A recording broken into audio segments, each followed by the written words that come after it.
امام اہل سنت نے فرمایا دیکھو کہاں کھڑے ہیں قریب. حضور نے ہاتھ کا اشارہ کیا, چاند کے 2 ٹکڑے. ہاتھ کے اشارے سے سورج واپس پلٹا.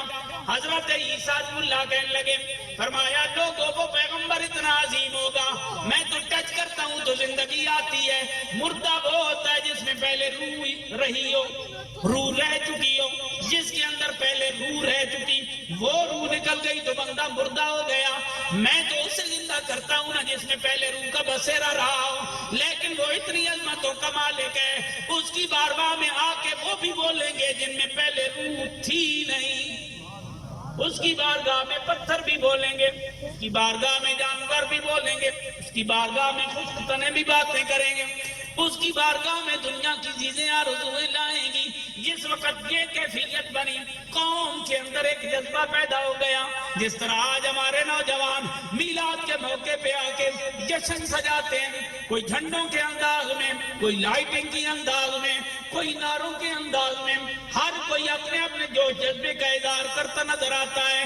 جس طرح یہ انجمن محبان مصطفیٰ نے کیا کہ حضور کی محبت کے اندر اتنے بڑے جلسے کا ارینج کیا.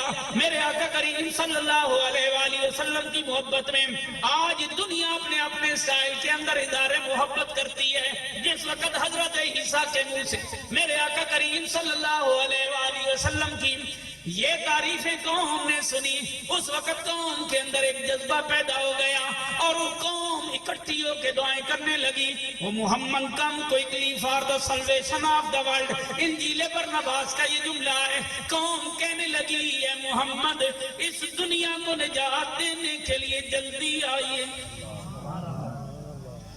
اس دنیا کا نجات دہندہ بن کے آپ جلدی آئیے. یہ پہلے نبی دعائیں کرتے گئے, پہلے نبی بشارتیں دیتے گئے, ان کی امتیں بھی دعائیں کرتی گئیں.